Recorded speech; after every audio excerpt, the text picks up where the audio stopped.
We can look into the worst case scenario and the best case scenario. Because today, that's exactly what we're going to do.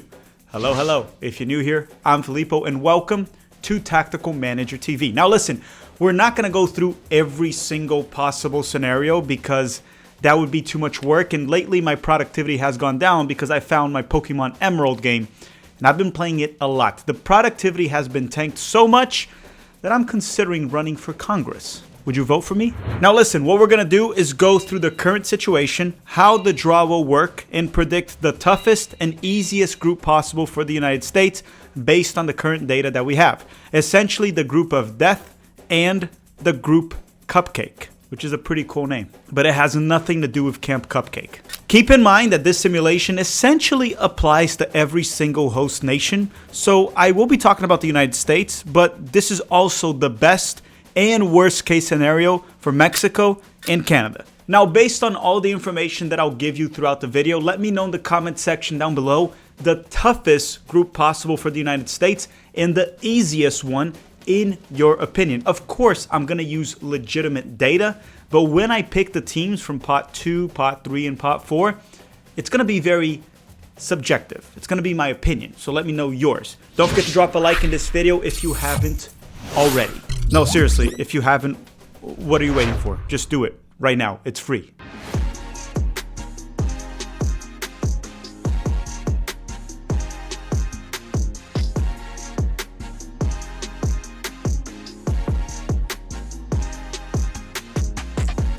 Groups of 4. And the top 2 of each group will advance to the knockout rounds along with the top 8 third place teams. So if you get knocked out in the group stage, you absolutely suck. 32 out of the 48 teams advance. If you can't get through, you're terrible, just like my TST team. Yeah, we sucked. The host nations, as you already know, will be Mexico, Canada, and the United States. Mexico is already placed in Group A, Canada is placed in Group B, and the United States in Group D. Now, which group each one of these nations was placed is not really relevant for this video. All that you must know is that all 3 host nations are pot 1. And like I said earlier in the video, when I'm doing the simulation and selecting the teams, the same criteria that apply for the United States apply for Mexico and Canada. So when I'm simulating the toughest and easiest ones for the US, it's the same scenario for Mexico or Canada. So if you are Mexican or Canadian watching this video is made for you as well. Now understand that teams from the same confederation cannot be drawn into the same group unless they're from UEFA. For example, the United States cannot have Jamaica, Costa Rica, or Panama in their group, but we could have 2 UEFA nations. We could have 1 CONMEBOL team, but not 2. Does that make any sense? Like Brazil, for example, cannot have Uruguay, Ecuador, and Colombia in their group, but they could have Germany and Italy, for example. FIFA also does use the FIFA rankings to determine which teams are in pot 1, 2, 3, and 4, except for the host nations. They are always pot 1. So now we're going to use data from Football Meets Data on X. They provided it, so make sure to give them a follow. Great account. They did a simulation of which nations will make it to the World Cup. Now, it won't be 100% accurate, but it'll be pretty damn close. Then they use the current FIFA rankings as of July of 2025 to determine which teams land in pot 1, 2, 3, and 4. Now you may notice that Italy is in pot 4 in this simulation. That's because they're expected to qualify via the UEFA playoff round, since they are behind Norway in World Cup qualifying right now. Those playoffs are after the draw, so every team that qualifies via an extra playoff round or the interconfederate playoffs, they will automatically be in pot 4 regardless of their FIFA rankings. With that said, now let's project what the US men's national team's group might look like. The first one being the worst case scenario, which is the group of death. But if you remember in 2014, which was, well, we missed the 2018 World Cup, so not the 2022, the 2014 World Cup, we had a group with Ghana, Germany, that went on to win the World Cup, and Portugal with prime Cristiano Ronaldo. That was a pretty rough group. So let's see what the 2026 group might look like and compare to that one that was very tough, and we still managed to get out of it. So we don't really have to go through any of the teams in pot 1, simply because pot 1 is the United States of America, regardless of the scenario that we're simulating. So let's go through pot 2 and select the strongest national team. Alright, so Croatia is one that we must highlight. However, in my opinion, they have aged. Luka Modric ain't the same player, so to me, they're not the best team. They're definitely not as good as they were in 2018, and they're also not as good as the 2022 version, which was already worse than the 2018 version. Now, Morocco, they made it to the semifinals in the last World Cup, and they only lost 2 games this entire World Cup cycle. The 2 games that they lost were against South Africa, which is not a great team, but also not a terrible team right now. Morocco even beat Brazil in 2023, even though Brazil has been terrible throughout the cycle until they hired Carlo Ancelotti recently. Now, another team I must highlight is Senegal. They have a very good team, they have a lot of talent, and they even beat England in a friendly recently. I have to mention them as well. Now, Switzerland, this is a team that's always tough to beat, but they're also not the best team to come out of pot 2. My choice is Japan. Japan, to me, is one of the dark horse candidates for the 2026 World Cup. And I've said this many times, if there is a team that I would select, or a national team outside of CONMEBOL and UEFA to win a World Cup over the next 20 to 30 years, my choice would be Japan. They have great players. Mitoma is one of them, just to name them. Endo and many others. The team has an identity. And as long as they can get their act together throughout the World Cup, because we saw that in 2022, they were able to shock the world against Germany, Spain, and then they fell short against Croatia on penalty shootouts in the round of 16. But again, if Japan can get the mindset right, the mentality, I would not be surprised if they made a run to the quarterfinals and with a little bit of luck, even the semifinals. So my choice for pot 2 is Japan. All right, now let's talk about pot 3. And you know what? When I looked through pot 3 very quickly, there were 3 teams that caught my attention right away. Ecuador, Norway, and Egypt. Norway is really good. I mean, they're even ahead of Italy right now in World Cup qualifying. Odegaard plays there. Erling Haaland, one of the best forwards in the world right now. One of the best goal scorers in the world, if not the best. And they have good players to surround them. Now, Egypt, obviously, Mamouche, Mo Salah is world class, and they have a good supporting cast surrounding them as well. They're a great team. But to me, Ecuador is the strongest one. Ecuador has the best defense by far in South America and by far in pot 3. They're in second place in CONMEBOL World Cup qualifying at the time of this recording, and they started with a -3 points. Moises Caicedo, William Pacho, Piero Hincapié, fantastic team, Estupinan. And who knows, maybe Kendry Páez gets it going by then. Ecuador does have trouble scoring goals, but teams struggle to score against them. To me, in pot 3, it's pretty easy. Ecuador is the best team. And just like Japan, I wouldn't be surprised if Ecuador made it to the round of 16 or maybe even the quarterfinals. This is a very good team, trust me. They're top 3 in South America right now. Last but not least, we have pot 4. And honestly, this one's also easy because there's a lot of bad teams in pot 4, especially with the expanded World Cup. So essentially, it's between Italy, Serbia, and Turkey. And Turkey's good, but, well, they also lost to Mexico recently when they had a friendly here in the United States. To me, they're a level or 2 below Italy right now. Despite Italy struggling and not qualifying to the past 2 World Cups, they still won the Euros in 2021. Also, Serbia is a tough team, but they're nothing special, and we've seen them struggle in big tournaments in the 2022 World Cup, the Euros.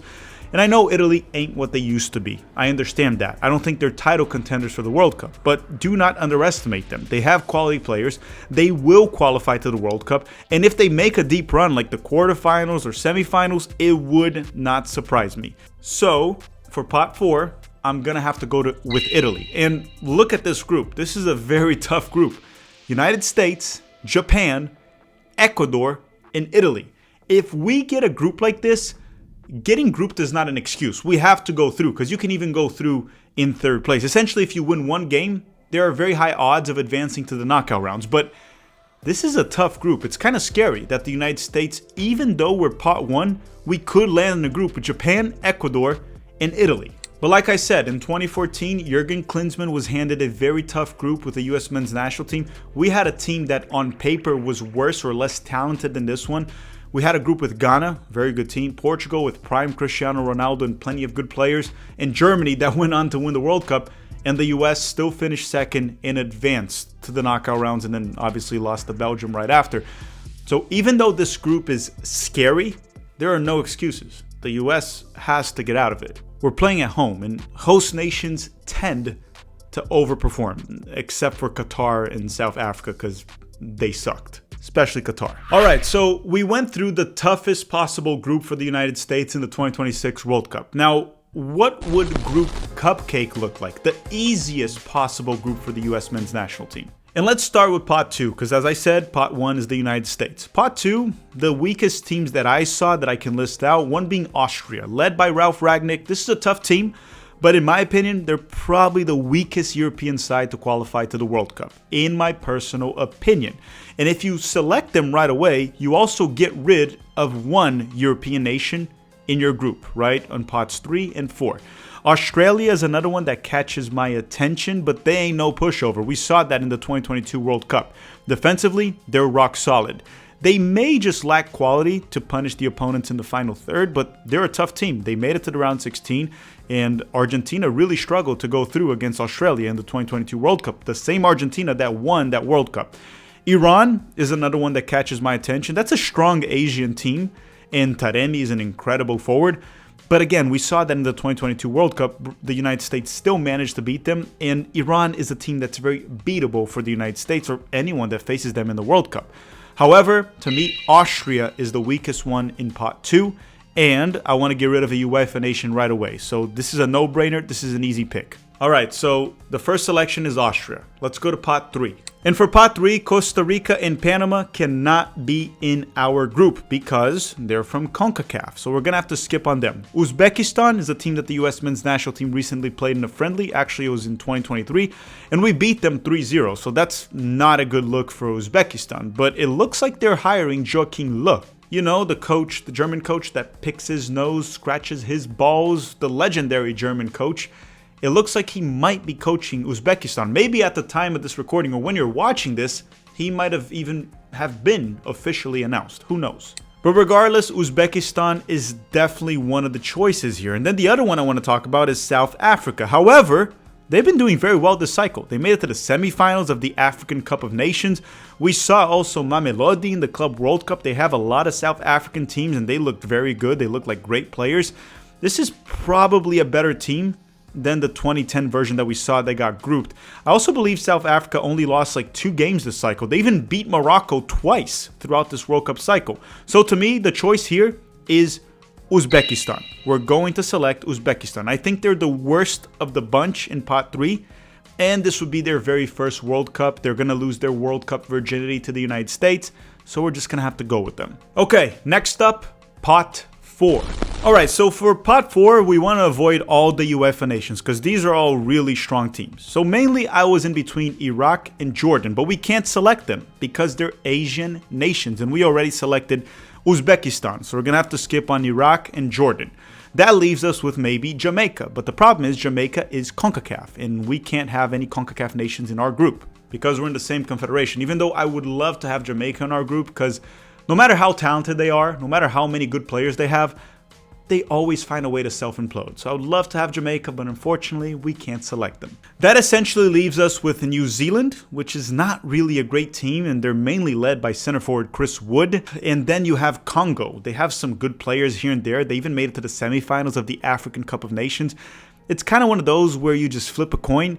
But because of familiarity reasons here, that I know them better and I know we are the clear favorites against them, I'm going to select New Zealand. So the group of life or group cupcake would be the United States, Austria, New Zealand, and Uzbekistan. I'm sorry, this group, the United States should get 9 points. 7 is the bare minimum if we mess up one game, but we should 100% finish first in a group with Austria, New Zealand, and Uzbekistan while playing at home. All right, everyone, thank you very much for watching. Don't forget to drop a like before you go and let me know in the comment section down below your toughest group for the United States and your easiest group for the United States in the 2026 World Cup. I want to thank you all very much for watching. Don't forget that we have that Umbro link in the description of this video. Use our link and our promo code and you will get 20% off any order on Umbro, and you can use it multiple times as long as you use our link and the code, and you can even share that with anyone that you want, the link and the code. I want to thank you all very much for watching and have a great day.